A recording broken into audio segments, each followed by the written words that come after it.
Hi guys, welcome back to my channel. If you're new here, my name is Nurse Rachel. This channel is where I talk about nursing, immigration, family, and my life in Canada. If you're new here, don't forget to like, share, and subscribe to my channel so you don't want to miss any of my videos, and that will help you navigate your Canadian journey. So today we're talking about something I got a lot of questions about, which is the new Canada Community Immigration Program. So if you've been dreaming of moving to Canada and starting a life in a peaceful, family-friendly, affordable community, it might be the right path for you. The Rural Community Immigration Program is a unique program created by the Canadian government to help smaller communities attract foreign skilled workers to meet the local labor shortage and support economic growth.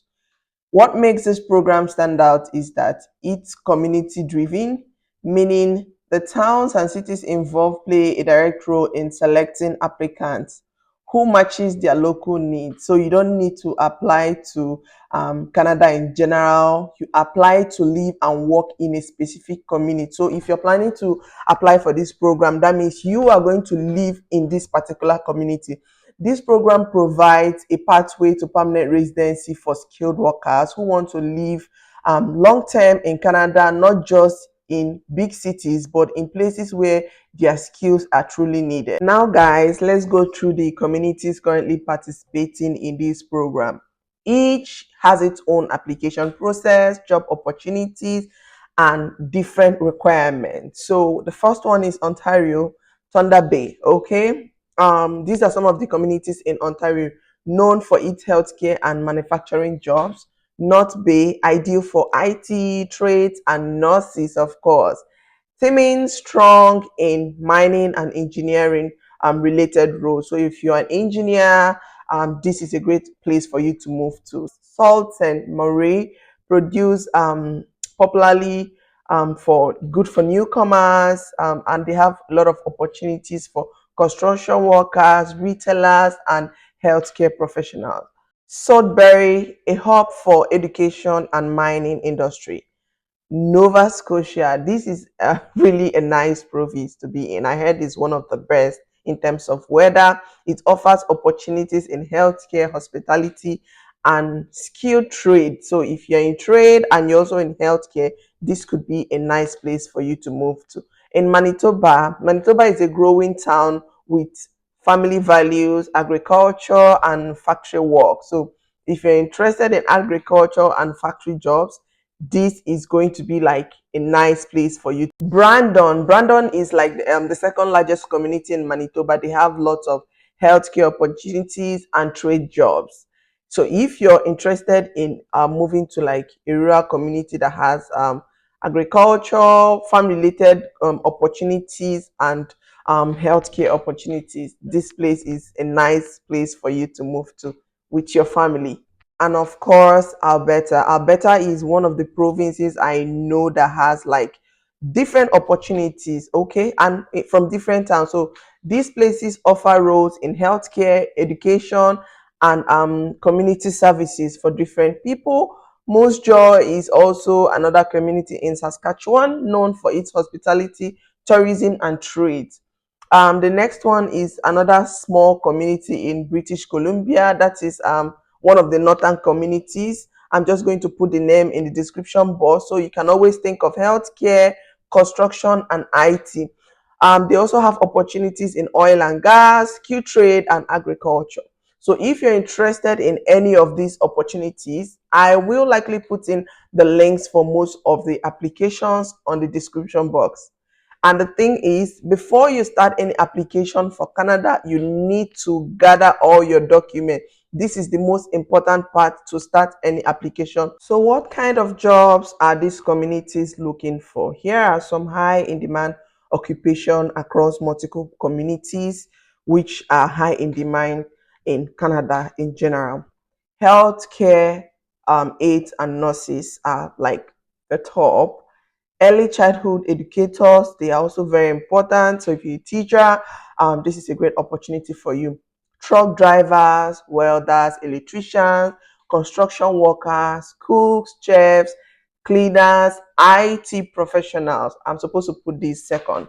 Customer service representative, farm workers, and greenhouse laborers. So if you think you fall under any of these occupation lists, you have a higher chance. And if you have experience in any of these areas, you could be a strong candidate for this program. And this is how you can start this application if you think you meet the requirement. I mean, I'm going to break down the step-by-step guide on how to apply. The first thing is for you to always check your eligibility for any program. So you need at least 1 year of work experience in the past 3 years in a qualified NOC code for your occupation. There are also education and language requirements depending on the job level.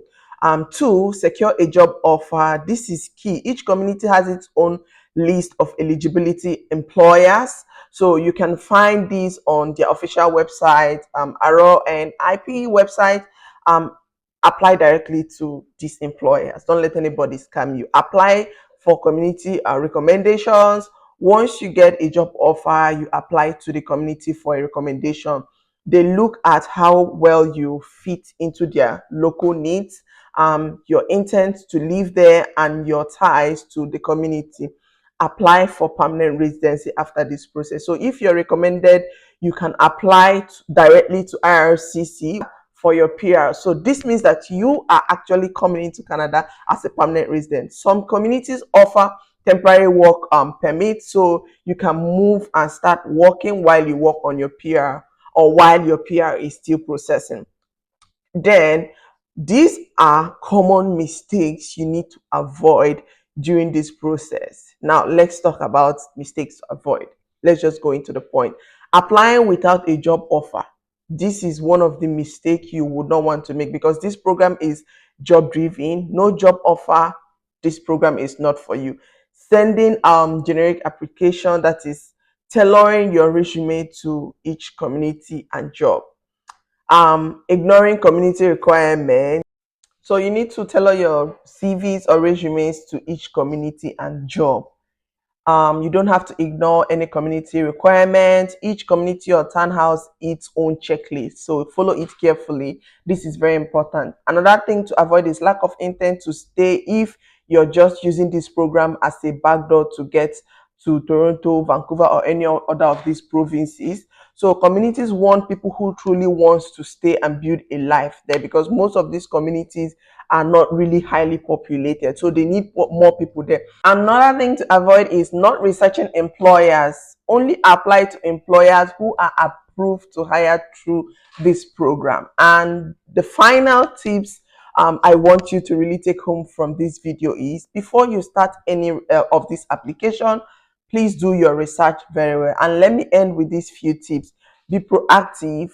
Go beyond just submitting this application. Try as much as you can to follow up. Connect with local employers. Okay, you need to connect with the employers. Send them emails. They have a lot of employment agencies, and attend virtual fairs. In Canada, I know they have virtual fairs.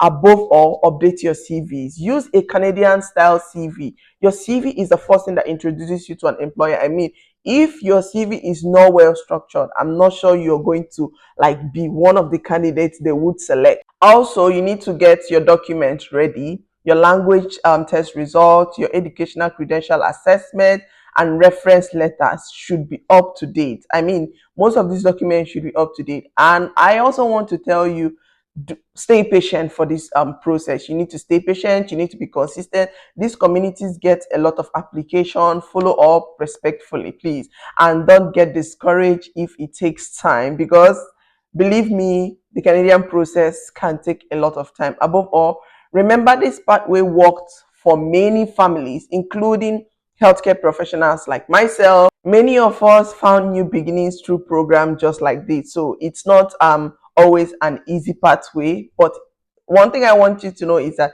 it's possible. So if you're applying for any program that will enable you move to Canada, the most important thing you need is to try as much as you can to be patient. It is doable and it is possible for you. I know a lot of family out there are really looking out for different opportunities to move to Canada. I can assure you that If you look at most of those programs and the professionals these communities are looking for and you think you meet up to it, then you can go ahead and give it a try. Guys, if your dream is to live in a quieter, safer, family-friendly environment with strong support system, rural Canada might just be what you've been praying for. Thank you so much for watching this video, guys. I hope this video helped break down this program for you to be able to do it by yourself. And don't forget to like, share, and subscribe to my channel. If you have any questions, drop them in the comment section below. I will always be happy to help and respond to your comments. Stay connected, stay hopeful, and I'll see you in the next video. Bye, guys.